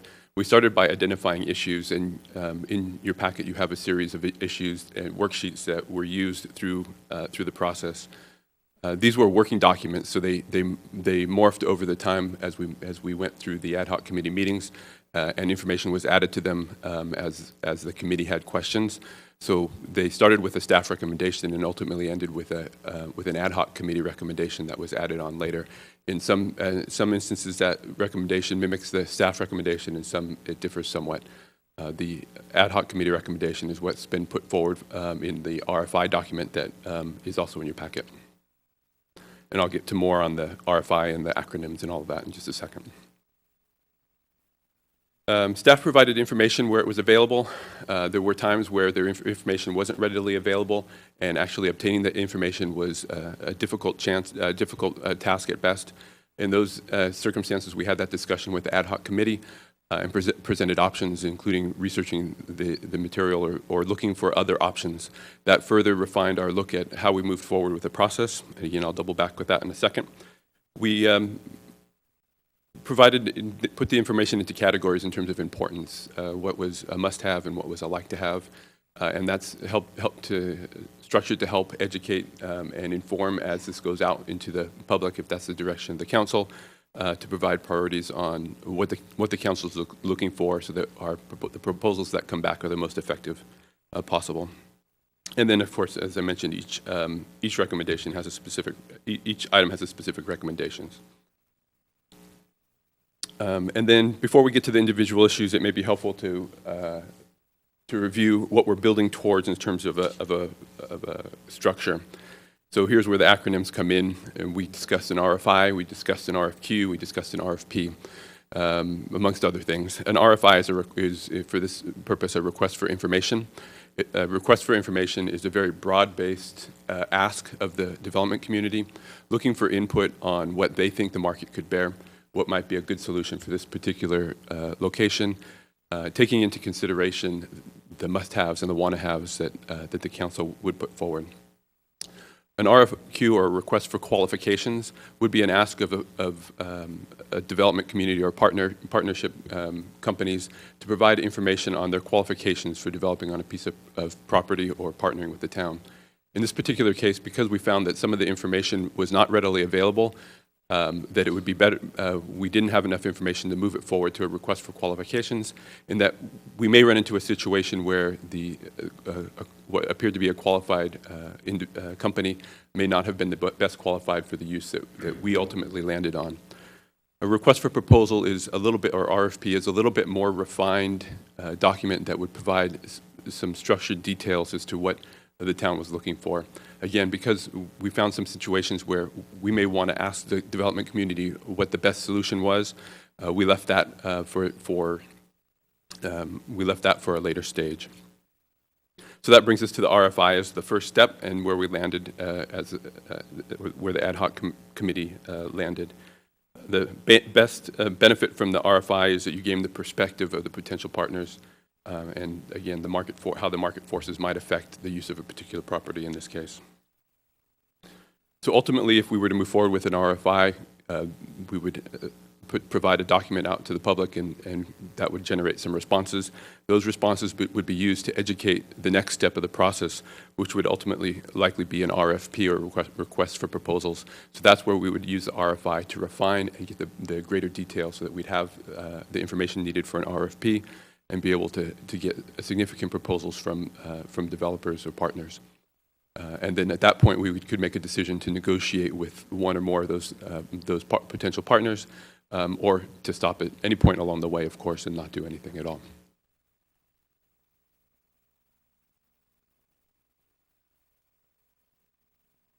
So I wanted to go through the issues that are in your packet, and you can feel free to follow along one at a time. And they'll be listed sort of in brief up on the screen. Again, the issues have a worksheet that goes with them, and there's some information provided along each one, and I'll just do a quick highlight, and certainly be available for questions at the end. One of the questions that came up was what are the setback requirements associated with this property? The property on the corner of Santa Cruz and Main has a zero setback, no setback. The property across the street, which was developed more recently, has a more extended front setback. So we looked at what the municipal code says, and we followed the municipal code as a general guideline on this particular property. And the recommendation from the ad hoc committee was, because it's allowed a zero setback on the front side, the Main Street side of the property. The Muni Code also calls for a 15-foot side setback and a 20-foot rear setback, with the rear setback increasing for every foot by a foot for every foot of height that the property increases over 20 feet. That could potentially be problematic from a parking structure perspective. The ad hoc committee wanted to remain somewhat flexible for that particular item. Thus, the changes to the RFI that came out in your desk item today, to move those comments into the want-to-haves and allow some flexibility there. I would note that any change from the code on the setbacks would require a PD for use of the property. I had mentioned that the RDA property, the blue property on the map, had a below market rate housing obligation. We talked about what that looked like. The town has set aside the funds to pay off that obligation. If that was the decision of the council, ultimately those funds are put aside in reserve by the finance department to the tune of $1.5 million is essentially what the town paid for that particular property. The town could choose to pay that off and remove that obligation. However, the ad hoc committee felt that it was important to continue with the below market rate housing on the property, and so the recommendation from the ad hoc committee is to include at least 6 below market rate units on that property. Mr. Morley, can I ask you to bring your microphone up a little bit? Your voice kind of drops at the end of some of your sentences, so it's a little hard to hear. I'll work on that. In conjunction with the identification of the below market rate need and the incorporation of housing, the ad hoc committee also looked at a mixed use of potential for that property. And so the ultimate recommendation from the ad hoc committee is to look at a mixed use with commercial on the ground floor, the potential for residential on a second floor with parking above and behind those uses so that it would meet multiple uses, multiple needs, and ultimately provide a viable, financially viable development project for a partner with the town.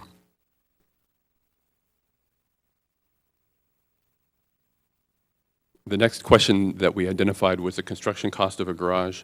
We looked at comparable structures, or tried to identify comparable structures throughout the valley that had been built in the recent past. Really, there's so many differences in what was involved in those structures that we really couldn't nail anything down.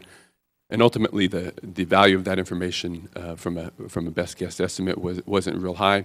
So we decided to put that into the RFI as a request from a pro forma perspective of a potential developer to provide that to us.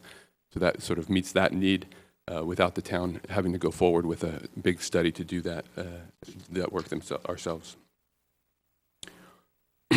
One of the other questions that came up was the incorporation of Victory Lane, which is the alley that runs between Main Street and behind Mountain Charlie's, all the way through, connecting essentially all the way to almost to Bachman, I believe, across each of the streets.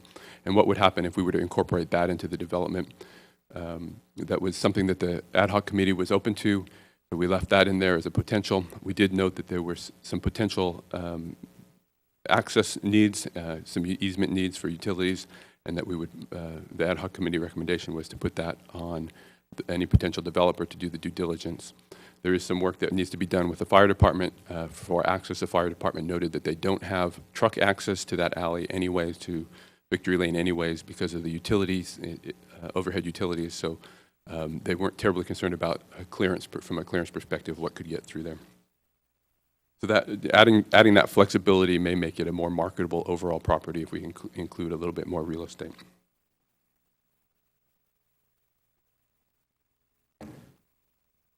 One of the big questions is, what does the town want for additional parking? How many more spaces do we need? There are approximately 136 spaces on the lot currently. So obviously, any new structure would need to add parking beyond that, and then also account for additional new uses on the site. So the commercial and the residential would need to be accommodated, plus an additional number to meet the town's need. Again, doing a calculation on this is difficult. Is it viable to go down below grade and do a subterranean level? How high can we go, and how many levels of parking can we get? All of those were questions that were outstanding, and through review with the ad hoc committee, best determined by and the input best provided by a private company that would come in and provide that information. Would note that even through the RFI process, if we determined that there wasn't enough value in the number of spaces that could be added, that the council could determine at that point that to cease the exploring of this location for parking. A couple other quick issues. Traffic impact from a garage would be something that would need to be considered and studied, dependent on the final outcome of what the development looks like. Certainly, there's consideration for the connection to the neighborhood, and that would be an important aspect of information that comes forward and is collected through the RFI. There are adjacent properties, as we talked about, that are connected and would make for a larger development potential. For instance, the gym property. Those were handled, again, left to a potential developer to figure out if they could incorporate it or if the adjacent property owners wanted to be part of the negotiations or the providing information into the RFI. And that was a recommendation there from the ad hoc committee. The character of the building, if you're building a parking garage, is obviously important, especially in the downtown area. The ad hoc committee was very considerate of the fact that it needed to not appear to be a parking structure, especially from the Main Street side. The ad hoc committee was silent as to what the appearance is from the back sides of the building, but it also needed to fit from a character perspective with the downtown. So that was an important aspect and will be an important part of any process that goes forward. I talked about the fire department requirements, and we did contact the fire department, and I provided you a little bit of information there about what we had talked about with the fire department. Again, the ad hoc committee wanted to do whatever we can with the code to minimize the setbacks, and so could be some potentials there to increase the developability of the property. Big conversation point was the height of the structure and what other limitations might be there. The code allows for a 45-foot height in that area. The building across the street is 35 feet. The building on the corner of Santa Cruz and Main is about the same, 35 feet, but it has a spire that adds a significant amount to that, potentially another 20 feet to the height of that building as an appurtenance. So there's some room in there. The ad hoc committee was flexible on that particular item to allow for structures above the 35 feet that could be incorporated into the building from a design perspective, and willing to see what that might look like. And then the final item is the town willing to add some capital to the project? So beyond the property, is there a dollar investment that the town would like to make? The ad hoc committee was quick to come to the conclusion that no, the development should stand on its own, and we should look at it from that direction. And so that's a recommendation from the committee on that item. I'm going to ask you to go back because you missed a bullet point, which I was interested in, which was the committee's recommendation on free or paid parking. Thank you for that. On the item free or paid parking, the committee was willing to leave that open to the developers or the partners. The idea being that if it made a project to pencil out, then paid parking might be feasible. But again, that's going to compete a little bit with the free parking in the downtown area. So they're really left to the market forces to determine what's viable there. The committee did wish to explore the potential for preferred parking or reserved parking for a fee in that particular any new parking structure, to see if there's some sort of a revenue stream that could be associated with that.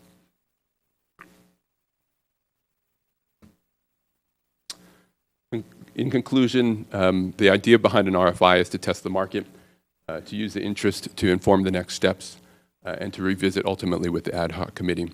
This has been a public process, and the ad hoc committee did recognize that there would need to be additional public outreach, especially with the neighborhoods as it's immediately adjacent to a residential area. So that would be an important step along the way. But the RFI seemed like a good point to start in terms of gauging the ability to develop on this particular property for this particular direction. And ultimately, of course, this would come back to council several times. That will conclude the report, and I am available for questions.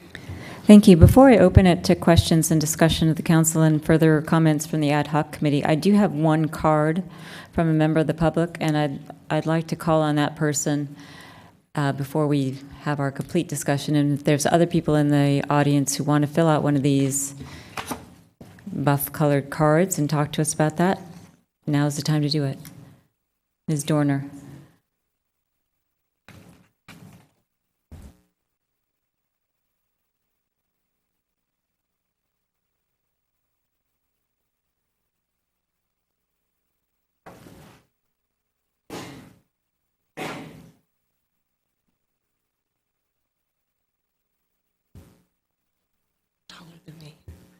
Hello, I'm Angelia Dorner. I'm a proud resident of the Almond Grove, and I have not run this past anybody. I just put this together today, so it may be a stupid idea, it may be impossible, but I guess they say every idea is best if shared.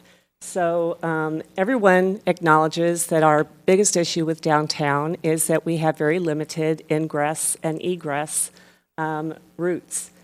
Primarily the 4 from the bottom at Main, in from Los Gatos Boulevard, and then the tic-tac-toe of Tate, Santa Cruz, and University.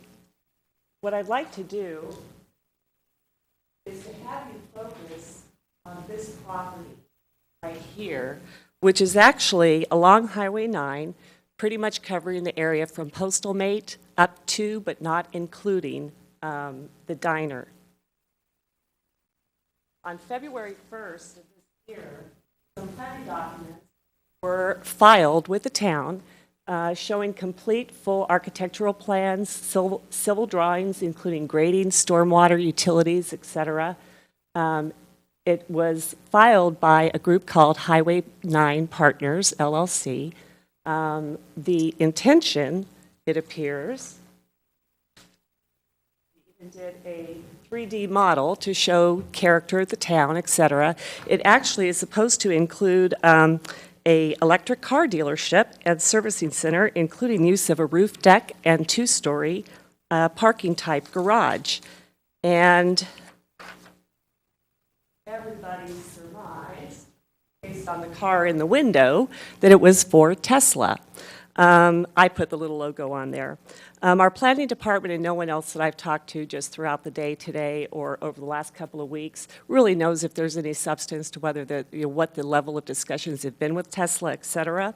But I thought it was interesting to at least find out, dig into the process there, because wouldn't it be nice to marry these two properties in some way, where we can get more public parking closer to the tic-tac-toe of ingress and egress to the downtown area, and also still have retail at both places, multi-use. Having electric-powered trolleys, one going one direction, one going the other through the downtown area, and maybe even having a little roundabout, the little turntable that we lost at the park, where we could limit the space where the trolleys could turn around right there at that property.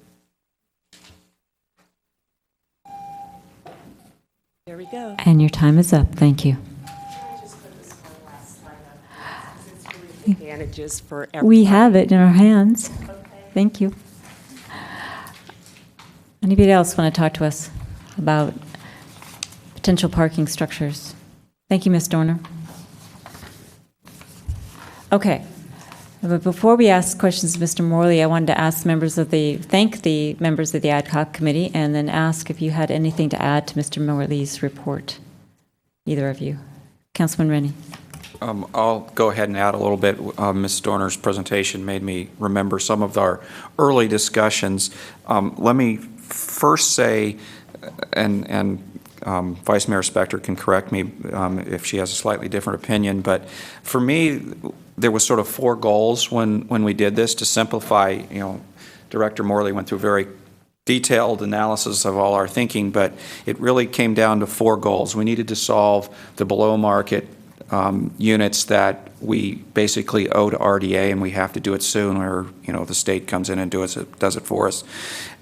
We needed a net increase in parking as much as possible, and we wanted to do it to no cost to the town if possible. Some people say, well, there's no way to do that, and that's why we're going for the RFI, to understand what we can do. And for me, the 4th part was make it fit in to the town, make it look like it fits into the town. So this idea that's being floated of a building that has some units like on Main Street and then parking on the inside fits into that if you match the other buildings and all the parking's kind of hidden. We'd also, said, well, we want to get as much parking as possible, stick them on the roof, but we don't want to see the cars on the roof, so allow whatever height is needed to, parapet it to hide the parking and so forth. So those are sort of the simplified, in my mind, what my goals were. Before we got to those, though, we did talk about, we started off with we need more parking in town and where should we put it. I think there was an analysis, so I'll talk a little bit to Ms. Dorner's presentation, that about 70% of the cars coming into town, if I remember correctly, come from the Route 9, but we do get 30% from that end of the town. I had originally thought it would be nice to increase the parking lots that are closer to Route 9 so people aren't driving down to get to this lot. I'll say I'm pretty sure we as a committee did not eliminate the idea of increasing parking in other places in town. It's just not on the current project. We're focused on solving parking, and we're solving it in this area because we also have to solve the BMP, and we think we can do this area without any cost to the town. And then if the town wants to spend money on parking, or we have a parking assessment, that could then go somewhere else. So that's my understanding of some of our discussion, and I invite the Vice Mayor to correct me where she thinks her understanding is different. Thank you, Vice Mayor. Thank you, Madam Mayor. There's nothing to correct. just to give you the 30,000-foot vision of this, when Rob and I started meeting, and our title was Parking and Infrastructure, it was just really overwhelming, and we had many, many, many ideas of what we could address within the town of Los Gatos. Yes, we could do parking at the north end of town, south end of town. We could do parking meters. We can do paid parking. We can do all kinds of infrastructure. And so we took the ideas that Mr. Rennie has just noted, which is we have property we own at the south end of town. Part of that property we have to do something with part of that property, and one of the things that we are encouraged to do is below market rate housing. And there were some decisions that Mr. Rennie and I made. We agreed with all the decisions that you see here. But some of them took a lot of discussion, and some of them were just fast and automatic. And having below market rate housing was one that was fast and automatic for both of us, because staff had given us the opportunity to, the town can buy back those units and then we pay back the state. Neither Mr. Rennie nor I wanted to go down that path because we thought below market rate housing in Los Gatos was a very important goal. There was no linear analysis for, maybe other than that, on any of these issues. You give us an issue, and there was all kinds of ways you can look at it. And so over the months, we went through each issue. And I want to give a call out to Mr. Morley and staff, who ultimately brought to us these worksheets, because these worksheets gave us the issues. It allowed us to do an analysis. It gave us parameters, and then it gave us the opportunity to weigh in on those parameters. And we actually had a little box at the top that we, when we got the issue done, we would mark, or Mr. Morley would mark closed. I mean, it's a very methodical process that we used. And our goal was not to say yay or nay, high or low. I mean, sometimes it was that, but for the most part, we wanted to leave the process open for the RFI, because we anticipated that if anybody responds to the RFI, it will be individuals or businesses that have a lot of experience. And I should also say that during our meetings, most of us here are on committees or ad hoc committees that meet in this room all by ourselves.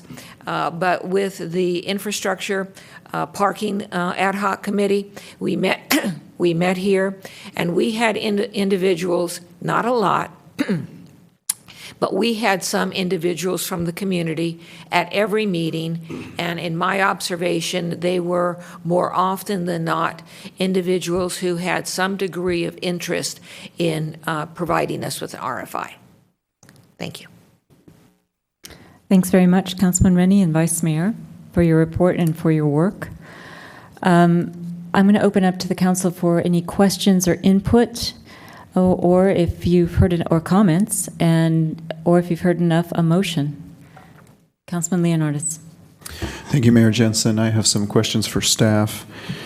Talking about an RFI process, how big a net do we cast? How many people do we try to get? And how much time do we give them to respond?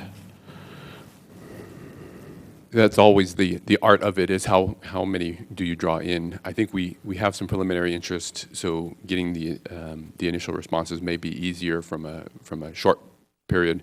However, if you look at some of the other communities that have done this, Palo Alto, for instance, did a similar process. They had, as I recall, a couple dozen responses to an RFI for a parking garage in their downtown.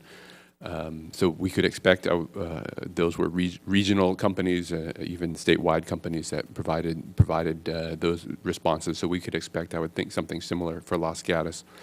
In terms of response time, I wouldn't shorten it any more than 6 weeks for an RFI out on the street so that they have time to prepare accurate information for us as we look forward.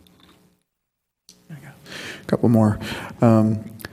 Thinking of, in terms of the business model, would it be we pledge the land, we deed over the land, we give the land to whoever agrees to build a project, or would we do like a ground lease of 99 years or something like that? Those are all great items that will ultimately wash out as we're looking at what the level of interest is, the competition for the space, the ideas that come forward, and probably more importantly, the pro formas that we see from the prospective partners. I would expect that we would have a ground lease, so it wouldn't be deeding over the land. It would be a ground lease for the property, and potentially even a revenue sharing element within the project. One more. I did a little bit of research on the Campbell 2nd Street parking garage, and it's 300 spaces. And I was wondering if our ad hoc committee, you mentioned we have 136 spaces now, and the object is to get as many spaces as we can and have it still be looking good. We don't want a big, colossal structure there. Have it fit the character of the town, and then solve some other issues with us about, like the affordable housing. But can we go into this RFI process and say, hey, the town wants a minimum of 300 spaces, or put some requirement?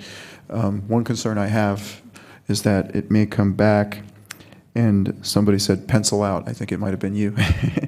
Someone's idea of penciling out might be a lot different than what can actually be done and have it still pencil out. So I would think going in and saying, hey, we got 136 spots now, it should be a minimum number of 300 spots or some number that we know will actually contribute a significant amount to parking, as opposed to having to come back with 175 spots and a bunch of shops and 6 new housing units.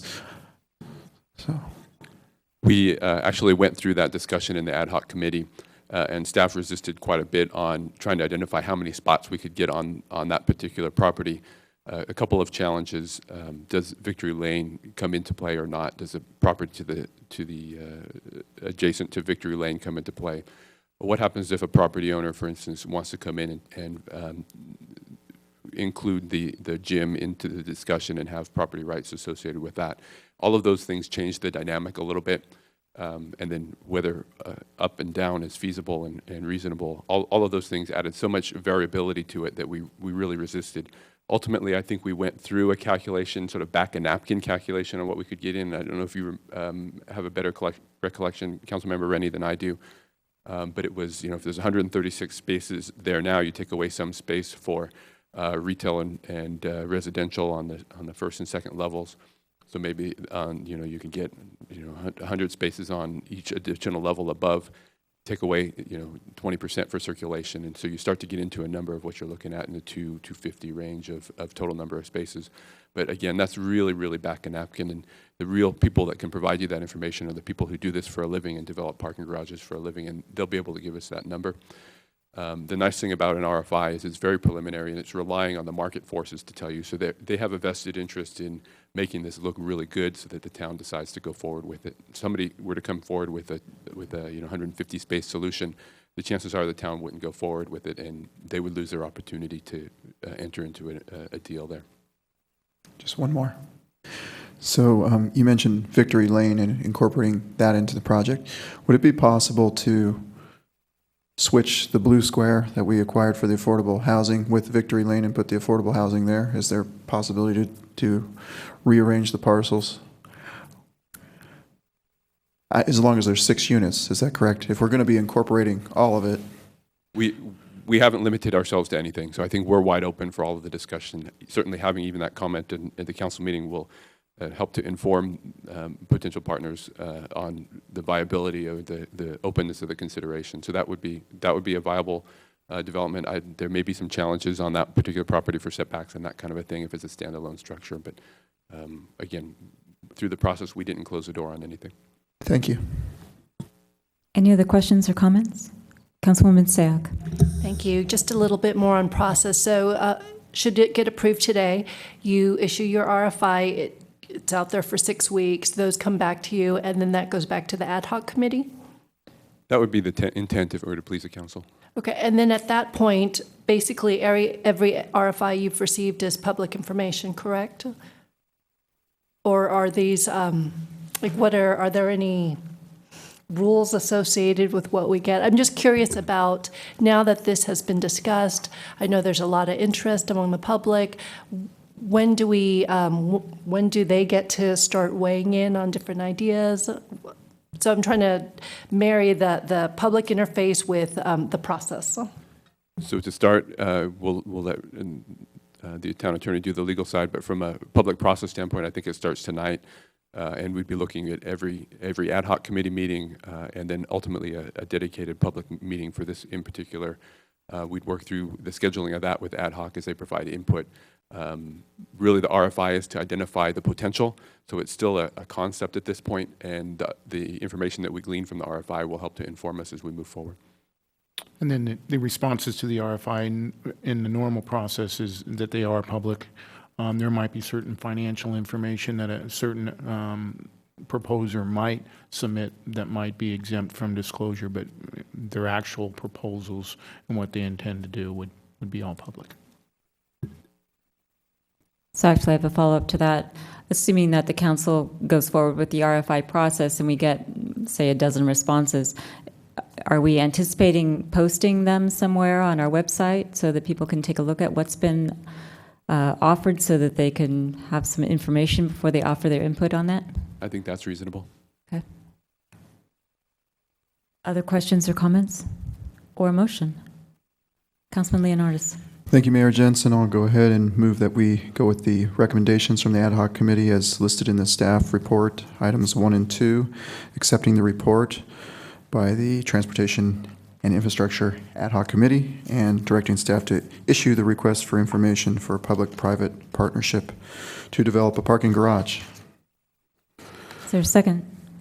Councilwoman Sayak. I'll second the motion and just reiterate that it's very exciting for the town to start moving forward. And I understand it's a conceptual idea, but just to indicate to those that have been complaining about the lack of parking that we are trying to do something, and thank the ad hoc committee for all their work as well as staff. Thank you. So we have a motion on the floor and a second. Vice Mayor. I want to thank the council for listening to us and for making the motion that will probably pass. But for those of us on the ad hoc committee, we've had months to put our arms around a concept that is open-ended and that is relying upon information coming out into us as opposed to us defining everything at this juncture. So it might seem, since this is the first time the rest of you have dealt with it, like we don't have all of the information we want. That is the plan. We are looking to get that information from people who have it better than we do. So thank you. Thank you, Vice Mayor. Any other comments before I call the question?